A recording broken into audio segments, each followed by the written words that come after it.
ओम श्री शक्ति नमः। ओम श्री शक्ति नमः। ओम श्री शक्ति नमः।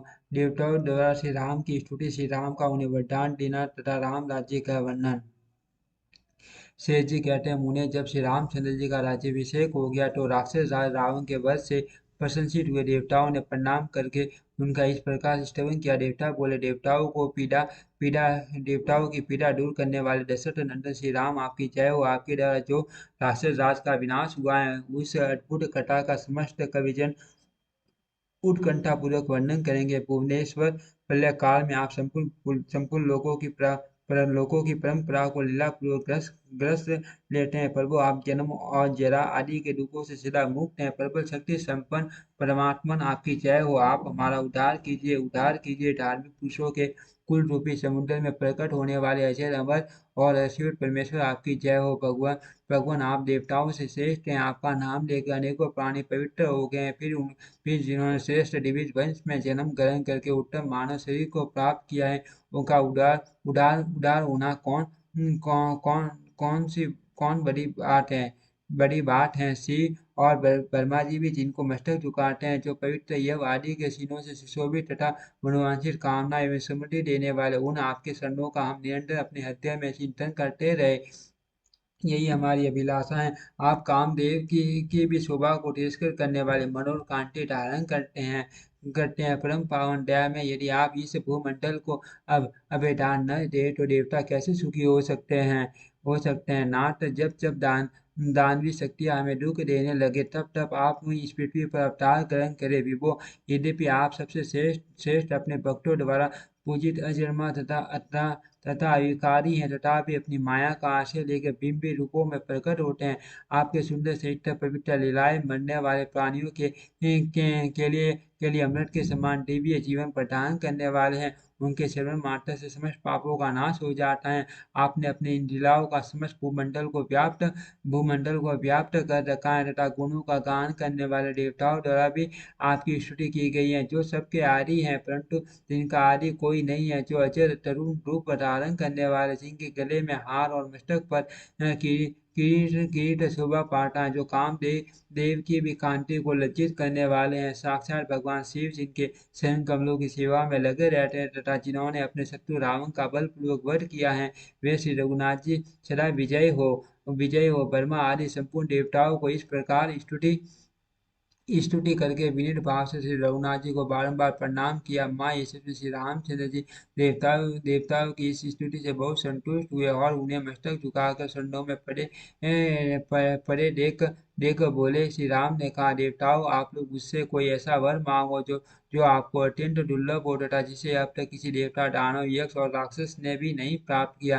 देवता बोले, स्वामी स्वामी आपने हम लोगों को इस शत्रु दशानन का जो वध किया, उससे हमें हमें सब उत्तम वरदान प्राप्त हो गया। अब हम यही चाहते हैं कि जब जब कोई असुर हम लोगों को कलेश पहुंचावे, तब तब आप इसी तरह हमारे उस शत्रु का नाश किया करे। वीरवर भगवान श्री रामचंद्र जी ने बहुत अच्छा कहकर देवताओं की प्रार्थना स्वीकार की और फिर इस प्रकार का श्री राम बोले, देवताओं देवताओं आप सब लोग आदर पूर्वक मेरा वचन सुनो। आप लोगों ने मेरे गुणों को गंठित करके जो यह अद्भुत स्रोत बनाया है, इसका जो मनुष्य पाप काल तथा रात्रि में एक बार प्रतिदिन पाठ करेगा, उसको कभी अपने शत्रुओं से पराजित होने का भयंकर कष्ट नहीं भोगना पड़ेगा। उसके घर में दरिद्रता का प्रवेश नहीं होगा तथा उसे रोग नहीं सताएंगे। इतना ही नहीं, इसके पार से मनुष्य के उल्लासपूर्ण हृदय में मेरे युगल चरणों की गाढ़ भक्ति का उदय होगा। यह कहकर नरेंद्र व शिरोमणि श्री रघुनाथ जी शुभ हो गए तथा संपूर्ण देवता अत्यंत प्रसन्न हो गए। अपने अपने लोक कौशल्य के इतर लोकनाथ श्री रामचंद्र जी अपने विद्वान भाइयों का पिता की भांति पालन करते हुए प्रजा को अपने पुत्र के समान मान कर सबका लालन पालन करने लगे। उनके शासन काल में जगत के मनुष्य की कभी अकाल मृत्यु नहीं होती थी, किसी के घर में रोग आदि का प्रकोप नहीं होता था, न कभी ईंटें दिखाई देती और न शत्रु से ही कोई भय होता। वृक्षों में सदा फल लगे रहते और पृथ्वी पर अधिक मात्रा में अनाज की उपज होती थी। स्त्रियों का जीवन पुत्र पौत्र आदि परिवार से स्नात रहता था। उन्हें निरंतर अपने प्रियतम का संयोग जनित सुख मिलते रहने के कारण विरह का क्लेश नहीं भोगना पड़ता था। सब लोग सदा श्री रघुनाथ जी के शरण कमलों की कथा सुनने के लिए उत्सुक रहते थे। उनकी वाणी कभी पराई निंदा में नहीं प्रकट होती थी। उनके मन में कभी कभी पाप का संकल्प नहीं होता था। सीतापति श्री राम के मुख की ओर निहारते समय लोगों की आंखें स्थिर हो जाती थी। वे एक टक नेत्रों से उन्हें देखते रह जाते थे। सबका हृदय निरंतर करुणा से भरा रहता था। सदा इष्ट के यागादि और अकूट कुएं खुदवाने, बगीचे लगवाने आदि के अनुष्ठान करने वाले लोगों के द्वारा उस राज्य की जड़ और मजबूत होती थी। समूचे रास्ते में सदा हरी भरी खेती लहराती रहती थी, जहाँ सुगमतापूर्वक यात्रा की जा सके। ऐसे क्षेत्रों से वह देश भरा हुआ था। उस राज्य का देश सुंदर और प्रजा उत्तम थी। सब लोग स्वस्थ रहते थे, गौएं अधिक थी और घास पात का अच्छा सुविधा था। स्थान स्थान पर देवी मंदिरों की सेनियां राम राज्य की शोभा बढ़ाती थी। उस राज्य में सभी गांव गांव भरे पूरे और धन संपत्ति से सुशोभित थे। वाटिकाओं में सुंदर सुंदर फूल शोभा पाते और वृक्षों में स्वादिष्ट फल लगते थे।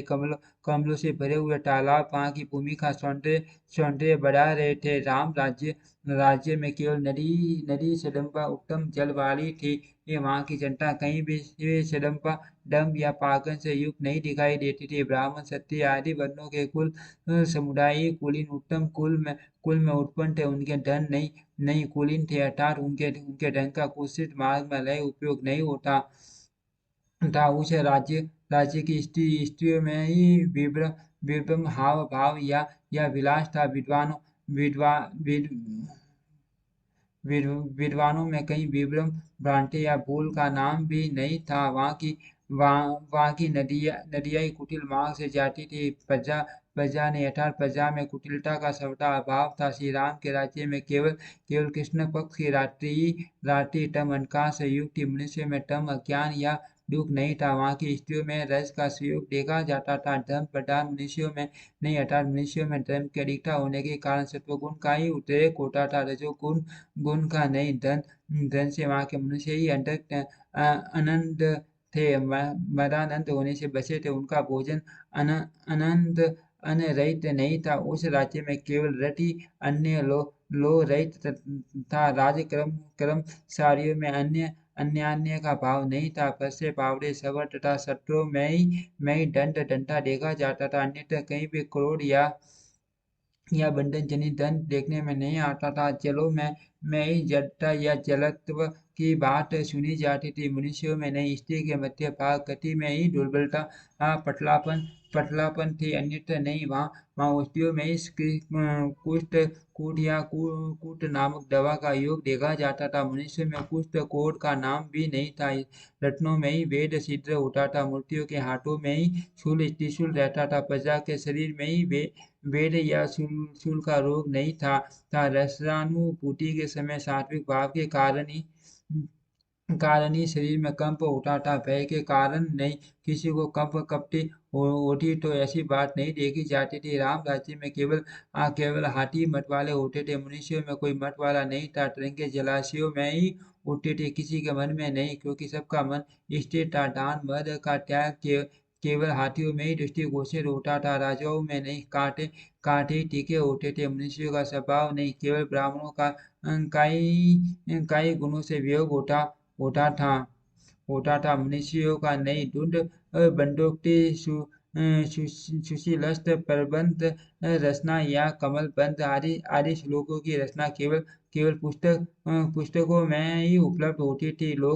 लोक में कोई सुदृढ़ बंधन में बंधा या कैद किया गया हो, ऐसी बात नहीं सुनी जाती थी। प्रजा को सदा श्री रामचंद्र जी से लाड प्यार प्राप्त होता था। अपने द्वारा ललित प्रजा का निरंतर लालन पालन करते हुए वे उस संपूर्ण देश की रक्षा करते थे। ओम श्री शक्ति नमः। ओम